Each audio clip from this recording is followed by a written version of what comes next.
Yo, what's the story? The low light capability of the DJI Osmo Pocket 3 is insane once you know what you're doing. But by the end of this video, you're going to be able to achieve incredible low light footage from this tiny camera.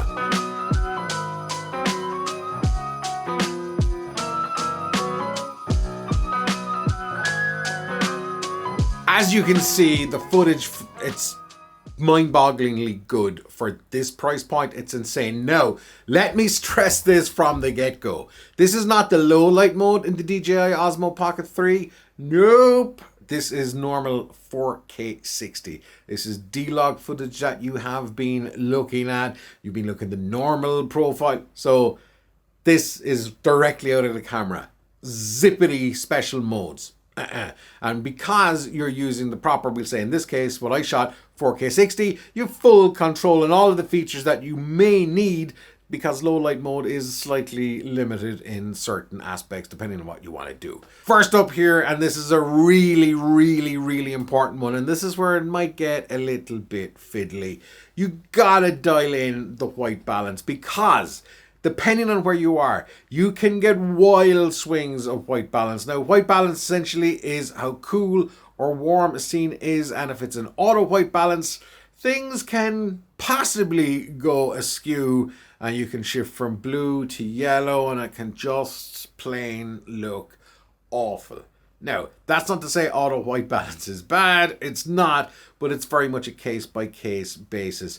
In a lot of the shots here, I manually dialed in the white balance to something like 3000 Kelvin, 3200, something like that. So pretty cool, but at the same time, a little bit neutral. The big downside here is it's very hard to tell on the tiny screen on the DJI Osmo Pocket 3. It's really hard, and it's not until you actually get the footage and you're like, that's a disadvantage of shooting low light imagery on this. So if you do link the Osmo Pocket 3 to your phone, you're going to have a little bit of a bigger screen, so it might be a little bit easier to see, but it's not until you get in front of a monitor that you can see whether you screwed it up or not. And that's why it's a good idea. Now, on the flip side of that, depending on where you are, if you pan the camera around, then you're going to see what the white balance is. It could be 2600, 2700. You'll see it kind of swinging around the place. Watch that number. Try and find a number that's kind of in between if you're going to lock it in manually, and just go for that. And there's no hope for the best. It will be fine.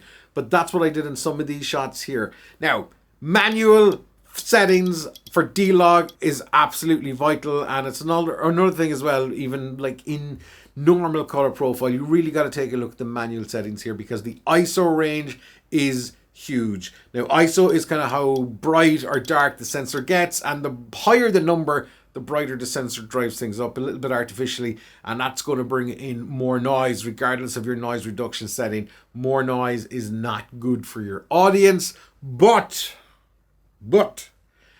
I left it to 400, 800 or 1600. In some scenes, 400, that's insanely clean, there's no noise, and it just works. In other scenes, 400 is too low, so you need to bring it up to 800, and then maybe 1600.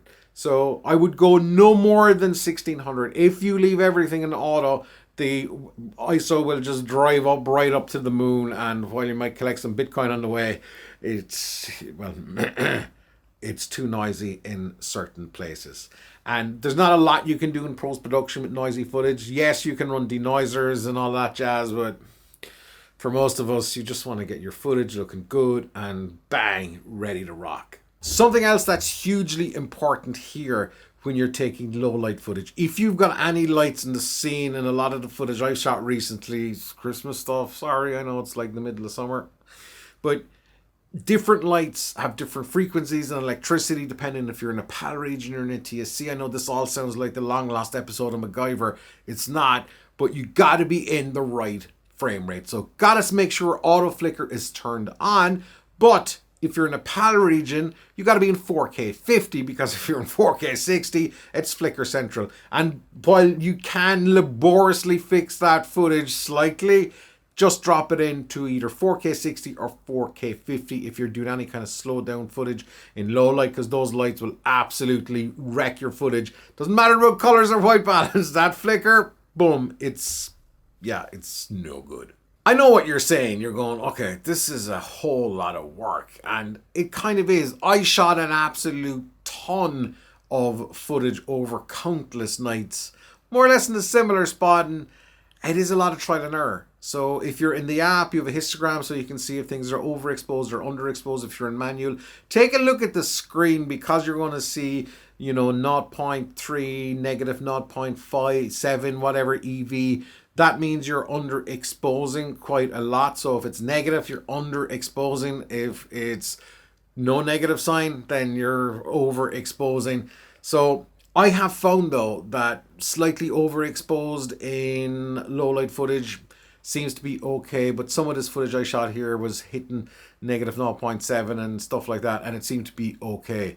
Now, if in doubt, change the ISO, bring it up a little bit more, but again, it's a lot of work, and I'm not entirely sure, depending on what you're shooting. We're all purists. We're like, we all want to shoot in log, and I'm guilty of this as well.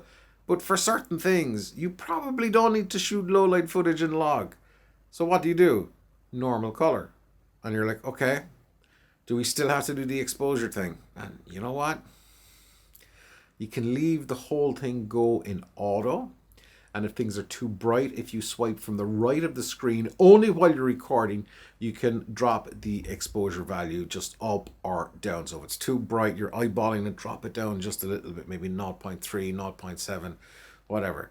But until you actually shoot a whole ton of low light footage, it is impossible to get any good footage out of the Osmo Pocket 3 in low light. Yes, auto will work, but as I discovered for a particular clip, it's like, oh my god. It's not noisy, it's clean, but the colors and everything is just all over the place. If you spend, you know, break it down into a couple of nights, go, okay, I'm going to shoot low light footage here, try all the different settings, because the settings that I tell you now to do, they were for my scene, not necessarily for yours.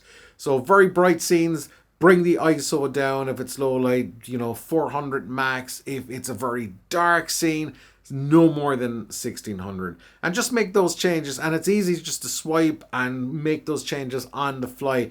That's not a big deal.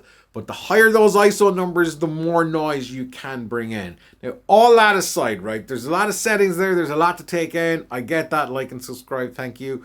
But this thing is insane on low light footage. I mean, it eats it up. It's a 1-inch sensor, but it's still not much. The sensor is the same size that's in most phones or iPhone 15s and stuff. It's like mind-bogglingly good, and I have not used the low light mode at all. Nope, this is all the standard video modes that I've used either in the normal or the log, and in places it absolutely, I'm like, there's no way it can be this clean for a camera that costs this, man. But it is trial and error. Don't just think you're going to go out and shoot low light footage and it's going to be great. It's not. Experiment with what I've told you to experiment with, and just, you know, maybe learn from some of the mistakes that I made. The auto white balance thing is a biggie. But speaking of mistakes, there's a whole ton of other mistakes you can make with the DJI Osmo Pocket 3. But if you look at this video, you're not going to make any of them.